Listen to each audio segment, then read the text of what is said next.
I would have never thought I'd make it to where I am today. And here I am before you telling you about my journey.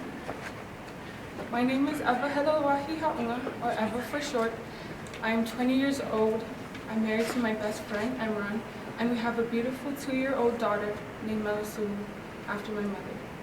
I'm from the beautiful town of Laie, Hawaii, but I now reside here in Orem, Utah. I was the only girl in my family with 4 brothers, so you know what that means. Lockdown and I can't go anywhere. But just kidding. But as spoiled as I was, and as easy as you think life would be, the devil always knew how to find his way in because I let him. Growing up, I was my mother's little tail. Wherever she went, there I was following right behind her. As time passed, because my brothers were all older, I felt like my mom's main focus was on them. I kind of felt left out. It never really bothered me because I understood that they were older and required more of my mom's time to be there, especially because 3 of them were in high school. So they had to handle more than me with academics, sports, church. Then here I am just trying to get through elementary. I didn't want to have that feeling of comparing myself. And I knew that I shouldn't have these ill feelings about my own family because it wasn't fair. I knew they were just trying to do their best.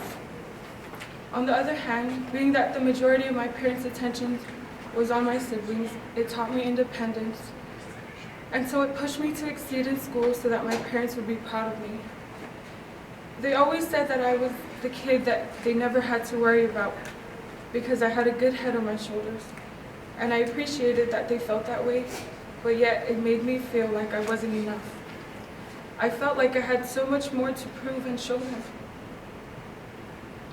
I always had a mindset where I needed to be a good girl, go to church, focus on school, listen to my parents, and told myself I'd never do drugs or turn to alcohol because it had such a negative impact on my own family, and I didn't want to continue with the bad habit.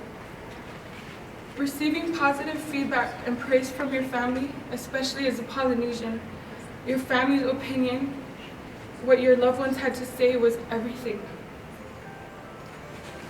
But then, missing school started to happen more often because my mom became sick, and so my brothers and I would have to switch days on when we'd stay home from school and our parents or family members couldn't watch our little brother when we were able to. One thing I loved were my mom's days off asking me if I wanted to miss school, and of course me letting out without hesitation with the biggest smile, a huge yes. I would stay home the most because I had one class at the time to worry about, and it was easier for me to try and make up my work. At least that's the reason I'm telling myself.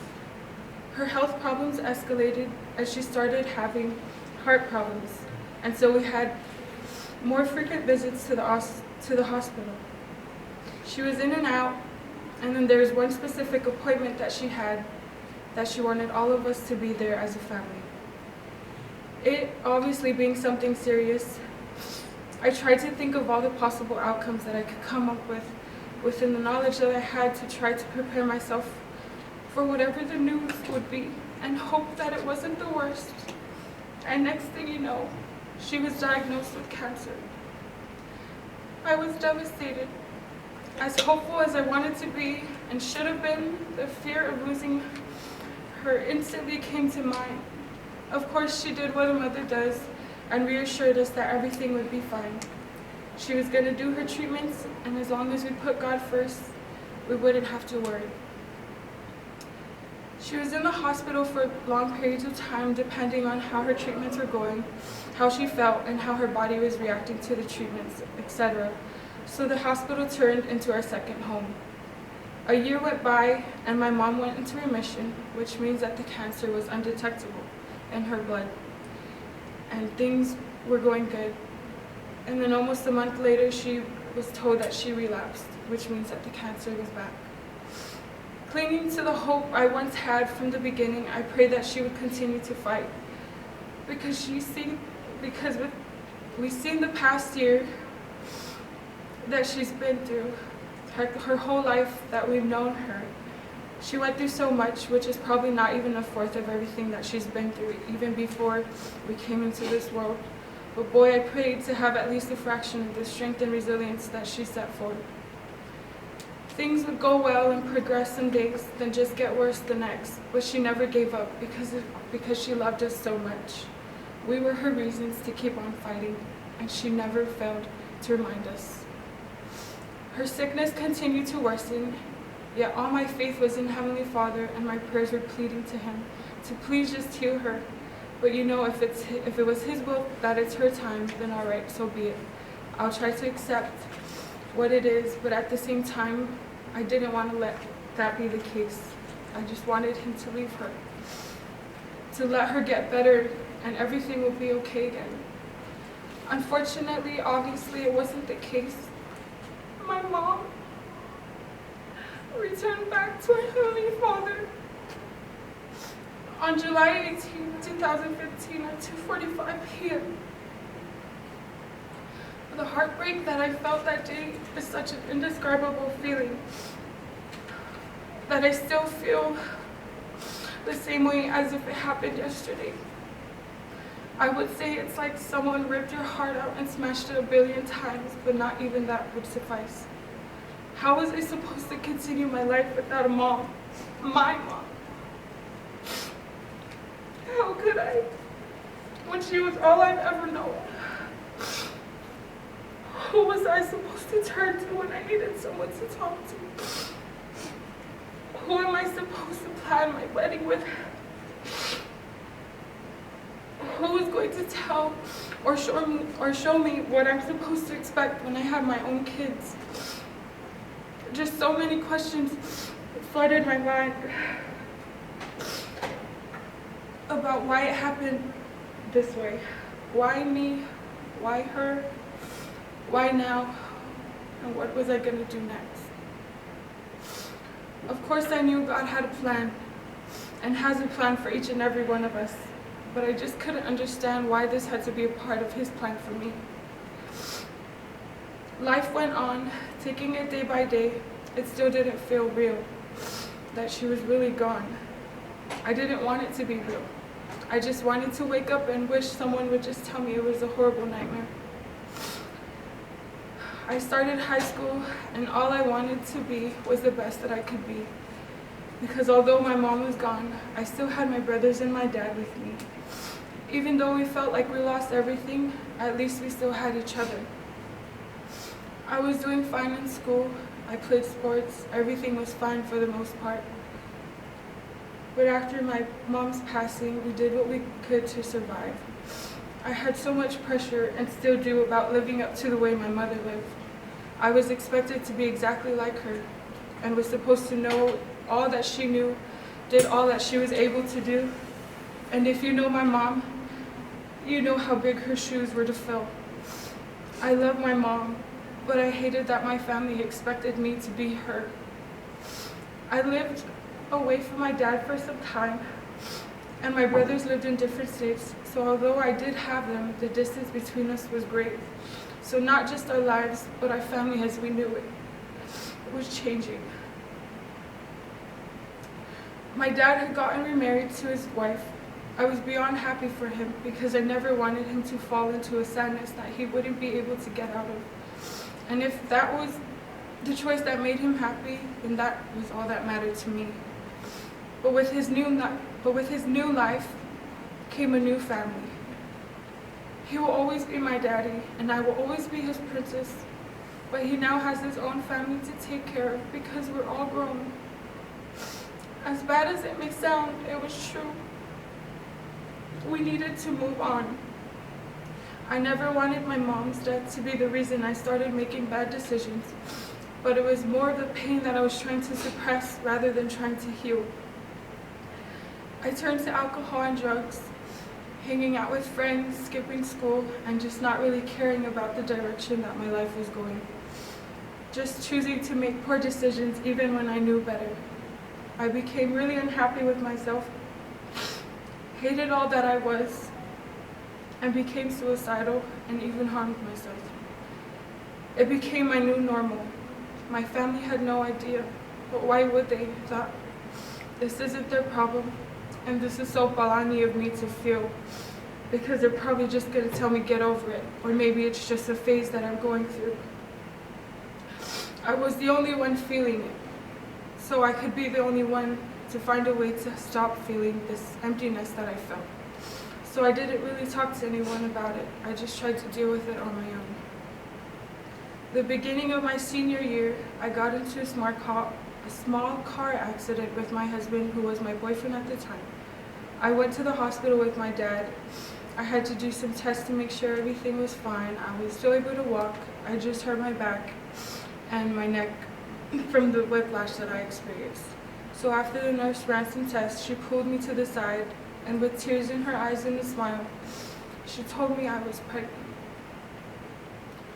She told me she was crying because she was pregnant for the first time too, and she didn't know what to feel but happiness for me being able to obtain such a gift from Heavenly Father. I cried. I was terrified. Yet I knew that no matter what life had to throw at me, I was going to keep this baby no matter what. I didn't know what and how I was going to tell my dad, but all I knew was that I had to tell him sooner or later because I couldn't hide it forever. I went through some obstacles with my boyfriend and some of my family about my pregnancy, about what I was going to do, how I was going to do it, who I was going to do it with. Of course, in our Polynesian families, they're open to taking the baby and raising it as their own, but I told myself if I was going to have this baby, I'm going to keep her and raise her myself with or without the help of her dad. Even though I was supposed to feel remorse for what I had done because it's a bad choice that I shouldn't have made, it was a blessing to me, and I felt like I had a purpose. The first couple of months of my pregnancy were a bit tough because I was still working and struggled to go to work and school because of how sick I felt. Going through my pregnancy, although I had so many people I could have turned to, I felt too much of a burden, or I was just uncomfortable to talk about it, that I struggled most of the time on my own. I had one of the greatest gifts that you could receive from Heavenly Father, yet here I am, still feeling alone and lost. I struggled to find a way out of this darkness that I felt was never ending. One day, my counselor from school came to visit me because I hadn't been going to school, and I was ready to drop out. I was ready to give up because I was afraid of being judged, and I didn't think I could possibly make up all the school that I missed. I thought about it, and it was so close to dropping out. My counselor was helpful in creating a plan for me so that I could graduate on time. So back to school I went, and growing each week I could just feel the eyes on me as I walked past through the halls, and I knew as long as I was pregnant, it wouldn't stop. As my pregnancy went on, so did my state of sadness. I don't say depression, although it may be signs of it because I wasn't diagnosed with it. So I don't want to just diagnose myself. I felt judged in school and in my own community and church. The one place you should feel the most love, well, at least I thought, I felt the least. There was a time where I wanted to attend the youth conference that was going on, but I couldn't participate because of my pregnancy. It made me turn away from the church because I didn't understand if the foundation of our beliefs was that Jesus Christ and Heavenly Father loved everyone as much as they preached they did. Why would they turn me away from wanting to participate? It was just another part of the plan, another part of my plan that He made for me that I didn't quite understand but had to accept. I still had faith in my Heavenly Father, but I didn't agree with the choices of the members of His church. Adding on to the intruding thoughts that I had, I continued to harm my body. I carved words on my body that I was called because I felt like those were the words that made me. I forgot who I was and was just surviving the day only because of the life growing within me. There were days where I had to force myself to eat because I just had no appetite, but I knew I needed to. I had a checkup one time and the nurse saw scars on my wrist and alerted my doctor, and she told me that I needed to talk to someone and do something about it and stop, or it could eventually lead to my baby getting taken away. I really did my best to stop, and I did so well. Fast forward a little to the end of my senior year, I was able to catch up right before the deadline and was able to walk with my class. I didn't think it was going to be possible when I first started, but there I was walking down the stage to receive my diploma, 7 months pregnant. I then got married to the love of my life the next month, and then our daughter made her grand entrance the following month. With such great joy that these months had brought, also came great sorrow. I suffered from postpartum depression. I didn't feel like I was good enough to be a mom. I didn't even want to do it anymore at times because I was afraid that I'd do more harm to her than good, but I couldn't just leave. I loved her precious little life so much, yet I was having negative feelings. There were times where I would just let her cry because I'd feel so frustrated, and I was afraid I would hurt her due to how fragile she was. With my husband being at work most of the time, I felt like I was a single parent at times. He'd be exhausted after work, so I had no break, and I felt bad for ever wanting one. I had to remind myself countless times that she's a baby and that I loved her, because as crazy as it would sound, my mind would tell me otherwise. From then on, it was definitely a turning point for me to want to heal. I didn't care what anyone said to me about the decisions I made or was going to make, because I was the one who was going to live through the struggles that I go through on my own, whether people told me that they were going to be there for me or not. Despite being determined to get back on my own feet, I was anxious and nervous about getting back into the real world again. But I knew it was something I had to do because I wasn't raised to just sit around and wait for things to happen. I knew if I wanted something, I had to go and get it. I tried to keep myself busy, so I went back to work. My husband and I were able to make some money for our family, to be able to have a fresh start, to break out of the island mentality, and we moved here to Utah to be on our own. Our daughter was our motivation for everything good we wanted and hoped for. She was the light in my life that I needed in order for me to see who I truly was. I had such great days, but I struggled a few times. It did get the best of me, I won't lie. However, I've still been able to come out on the flip side.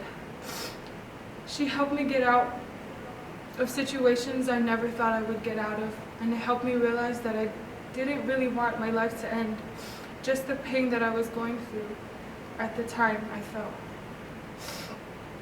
Losing my mom was certainly a traumatic experience and is one of my biggest triggers that somehow brings out the worst of my subconscious mind, but now also the best of my decision making as I continue to learn to cope with it.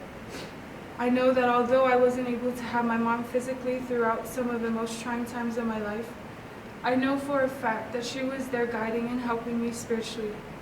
And I know because my daughter is a constant reminder to me of her with her bossy and don't care what nobody says attitude. Besides my little family as my support system, staying close to my Heavenly Father was the only other way I knew I'd be able to make it through this life without her in this world, because that's how she made it through hers. I know that through Him, we are never alone, and if we are, or if we do feel like it, most of the times, it's because we put ourselves in that situation. He is always mindful of the trials we go through and never gives us more than we can handle. I know that through Heavenly Father, my family can be together forever. I love my eternal family and all those who have helped me to get where I am today. My little family and I have accomplished great things together and have so much more yet to achieve. I still struggle with the grief till this day, but because of the knowledge that I learned and that was instilled in me, it has been a lot better with trying to handle it, not just by myself, but with my loved ones as well. I know that I am a daughter of a loving and forgiving God who will never give up on us, even when we give up on ourselves. I'm still going through it, but also growing through it. It's a never-ending process. So hang in there and stay the course. I got this, you got this, we got this. it gets better, I promise. And I just want to end with a song.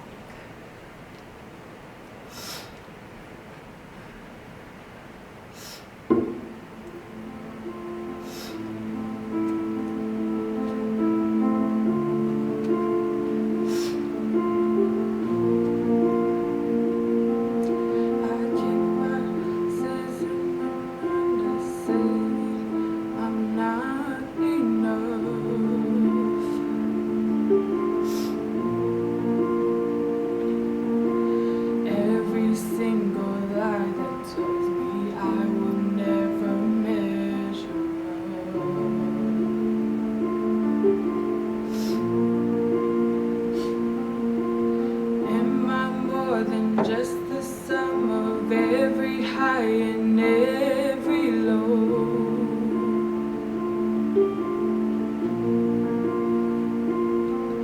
Remind me once again just who I am, because I need to know.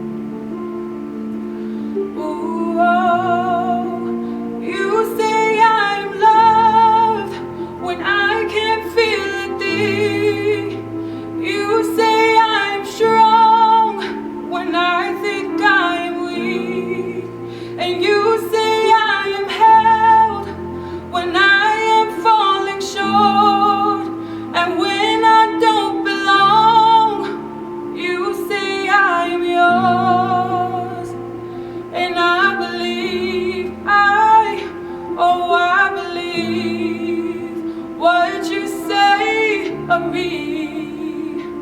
I believe the only thing that matters now is everything you think of me.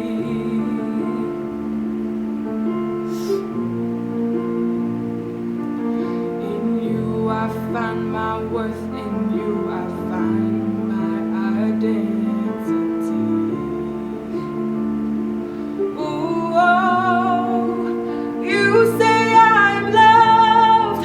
when I can't feel a thing. You say I'm strong when I think I'm weak. And you say I'm held when I am falling short. And when I don't belong, oh, you say I'm yours. And I believe, oh, I believe what you say of me.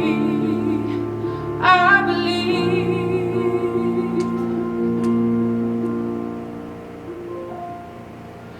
Taking all I have and now I'm laying it at your feet.